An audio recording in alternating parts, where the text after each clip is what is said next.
شكرا للزملاء في الاستوديو هنا من خارج ملعب مونتري مع الجماهير التونسية. سريعا ما تعليقك على النتيجة؟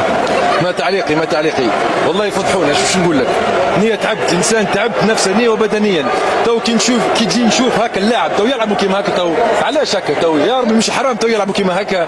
والله الجمهور المكسيكي كله معنا، الجمهور اليوم 60,000 مكسيكي ولا 50,000 مكسيكي، كلهم معنا مع تونس. يقول لك تونس وهم يلعبوا كيما هكا. تو والله حبيت ندرك وجهي، ليه حبيت نفضح، حشمت على روحي، حبيت ندرك وجهي. اما الله غالب. ربي ماذا تقول؟ ماذا اقول يزيونا من هاو بدل الانترونور، هاو عمل هكا. كنا احسن ديفونس في افريقيا، ولينا اخي ديفونس في العالم. لازمنا حاجه تتبدل اليوم. ريت اليوم يزيد من ناحيه انترونور، جيب انترونور من المنبع. الفيدراسيون لازمها تراجع نفسها. كلمه نتيجة ثقيلة، ماذا تقول عنها؟ خايبة أمل كبير. أنا نطلب من الجامعة التونسية شوفونا حل،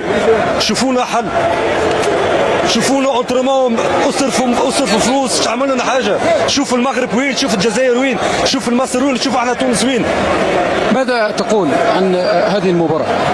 والله واش باش نقول لك، واش باش نحكي، واش باش نقول كما قال لك التونسي. احنا تو اليوم جينا وتعبين سي مش برشا، مي الحمد لله جينا وتعبين شوي. مي واش مش تعمل اليوم؟ خيبة امل كبيرة، فضيحة تقعد في التاريخ. اليوم تجي في المكسيك وتاكل 5 ضد السويد، معناتها ليكيب الاصغر وحده في الواحد، مش با نورمال. سريعا، بالتأكيد حالة حزن وعدم رضا عن هذه النتيجة. حزن كبير، واقل كلمه تنجم توصف الوضع اللي خيبه امل كبيره. لا دفاع، لا حارس، لا خط وسط، لا خط هجوم، لا مدرب يرشد اللاعبين. خيبه امل كبيره. سريعا رايك؟ تعليق بالتأكيد. يعني شيء يعني انت ياسر يدنى له يعني شيء سخيف. يعني تونس بلا روح، معناتها المنتخب التونسي بلا روح. المنتخب التونسي معناتها عار على المنتخب التونسي اللي صار. عباد جات من انحاء العالم، جاوا من اوروبا، من امريكا الشماليه، من كندا، من امريكا. معناتها شيء عار. شكرا لهذه الجماهير التي كانت معي هنا خارج الملعب. عوده للزملاء في الاستوديو. شكرا لجابر. هذا الانفعال ربما يبدو منطقيا من الجماهير التونسية التي ذهب جزء كبير منها للآلاف من الكيلومترات لتشجيع المنتخب التونسي ولحضور هذه المباراة هناك في مونتري. لكن أحد مشجعين كابتن تيسير، كابتن كريم قبل قليل، مشجع قال الفريق ليس في المجموعة. كابتن كريم قال على الورق يبدو ربما المنافس الأقل. هل يمكن أن يكون هذا أحد الأسباب لهذا الأداء المنتخب التونسي، أنه توقع أن المنتخب السويدي هو فعلا منتخب سهل، على عكس الواقع منتخب قوي جدا؟ لا أكيد طبعا. المنتخبات الأوروبية بلا شك يعني مختلفة تماما عن منتخبات أفريقيا أو آسيا. يعني يضم لاعبين جيدين، وهذا معروف من قبل البطولة أنه يمتلك لاعبين مميزين يلعبون في أفضل الدوريات في أوروبا. فلذلك المنتخب السويدي كان واضح أنه من الفرق القوية في هذه المجموعة. لكن هو التصفيات شيء وكاس عام شيء.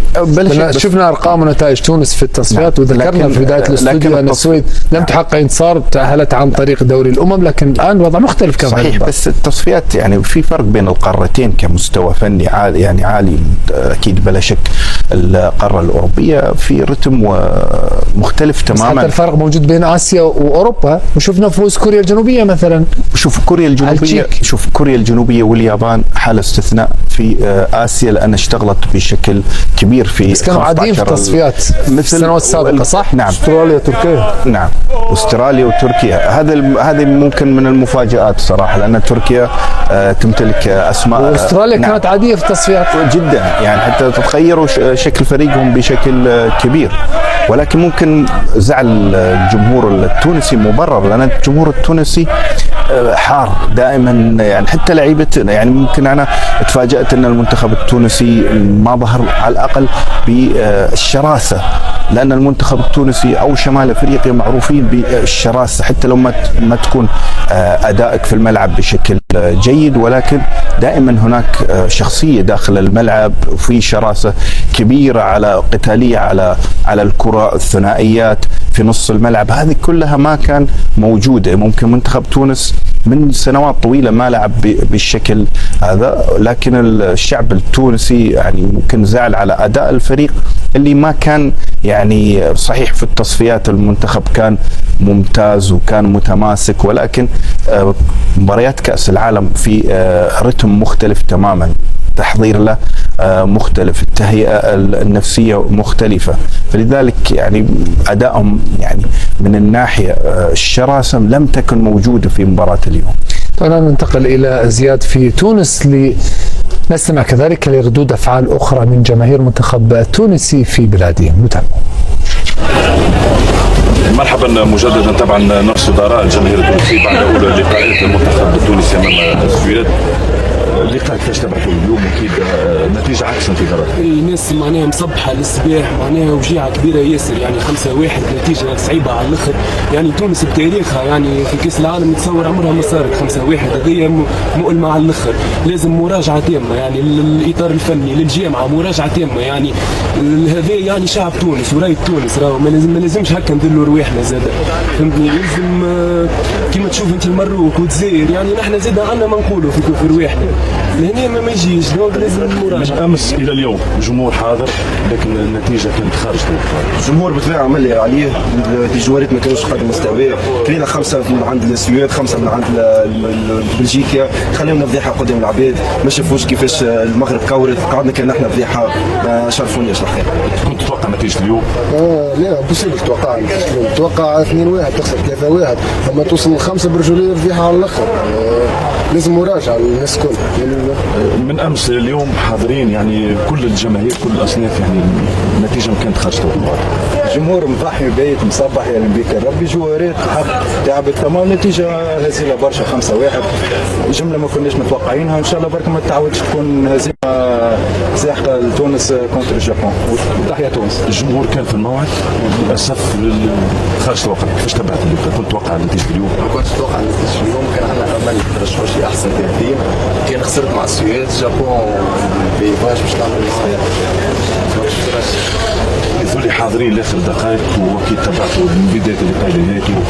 اللقاء يظل ما نعرفش كيفاش تبعتوه، كيفاش شنو نجموا نخرجوا به اليوم؟ احنا ما خرجنا بشيء، تونس العمر ديما هو اللي يجيبهم الاطراح، مش جوارات اللي تجيب. ان شاء الله يا رب ينورونا، على الاقل يزون راسنا، نحن مش هما لعبوا نحن لعبنا، جمهور حاضر، عبيد مصبحه، فهمتني ولا؟ عبيد ديبلاسي على امريكا، خدير فلوس، برشا حاجات، ومكسيك مشيو وديبلاسيو لاي بلاصه، نحن جمهور نجيبوا مش جوارات. اختم معك، اللقاء خارج توقعاتكم وخارج انتظاراتكم كنتم تتمنوها اليوم. والله على الاخر التشكيله طارت في بدايه بن حميده والعادي طارت، ليش حكايه بن حميده والعادي؟ هو طبعا